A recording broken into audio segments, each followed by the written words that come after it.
Okay. In the village, we could walk to school, and every time we could be reminded that when you meet older people on the road, you know, you have to move aside for the older person to pass. When you use public service, you know, we call them matatus in my place, okay, tuk-tuk, those public vehicles. If you are using it and then you are seated or you are in a church or anywhere, public place, and then an elderly person is near, you know, standing by you, you have to stand up for them. That's what we were taught. Okay? And then you are also taught that you have to be responsible from the word go. If you go to a place, no matter where, you have to leave it, okay, the same way you found it, or better than you found it. So those are things that I was taught when I was even below 5 years old, but I can still remember. You understand? So I feel so proud that I had to go through that, because as a mentor now, I meet so many people, and some of the children that we mentor sometimes, or they are already grown-ups now in the industry. You find that they're doing things that after maybe serving dinner, they eat, they're on their phones, they're not doing anything. So whom should I blame? I can't blame them, because they're coming from somewhere. Something went amiss, and maybe it's because of they didn't get the training they were supposed to get. So those values, they are tiny, tiny values. And then they could tell us every time, you know, you're about to make a decision that is not very right, you could be told this African proverb that says, an elderly person seated down can see very far than a young person even standing on a table. You know, that kind of paraphrased, of course. So I'm translating from my language. Yeah, so those kind of things keep coming back to your mind, in your subconscious mind, and I'm thinking, I'm going to this place. How am I supposed to talk to this person from a totally different culture?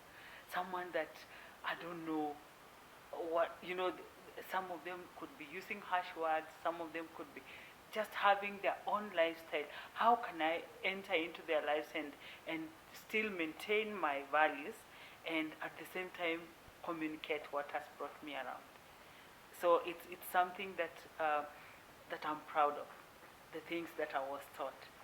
And that's why when I got this job of being part of this production team, that is not only about production, but also about mentorship and teaching values to these children that do not have parents, I felt so privileged and honored to be part of it, because it's something that I can't just find everywhere.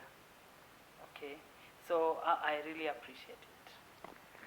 Busha, looking at the world, you said you travel a lot, and you come into contact with many different cultures, many different people, backgrounds, different upbringing.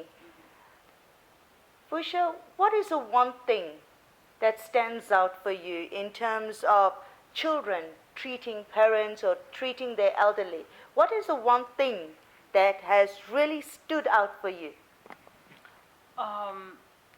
As I started, I said it's even sad to be discussing, it's shame to be discussing about rights of parents against their children. That's even something that we are not supposed to be talking about. But since it's happening, we have to talk about it.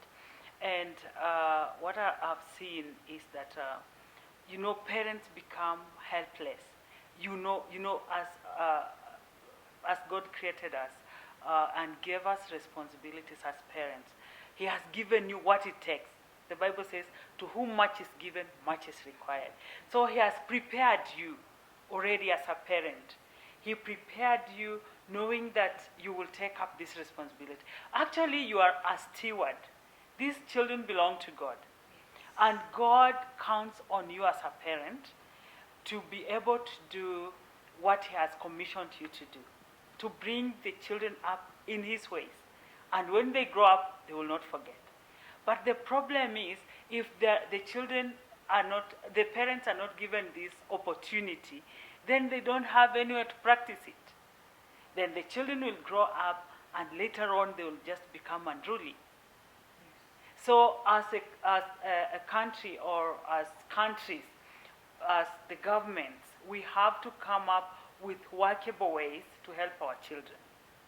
Number one, when you give a parent an opportunity to discipline their children without abusing them, you are helping this future generation. When this child will be messing up, robbing banks and abusing everyone, this parent may not even be around to see it. But your children, as a government official, will have to encounter these children that are unruly, plus you as that are unruly because you are not disciplining them. So I think parents should be empowered. Actually not empowered. They should be given back what belongs to them, their rightful position, which is to take care of their children in a whole-rounded way. Spiritually, if you are Christian, take your children to church. Children who are still living under your roof, they are supposed to be obedient to you. They are supposed to submit to you. And if they are if they are Muslims, they should go to the mosque. They should go to the madrasas, whatever, any religion.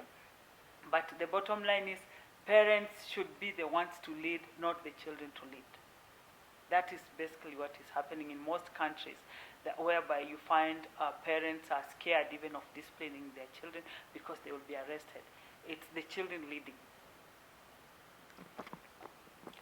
Busha, we want to thank you. Wow, that was insightful and informative. We have in our midst also an artist called Papa Denis.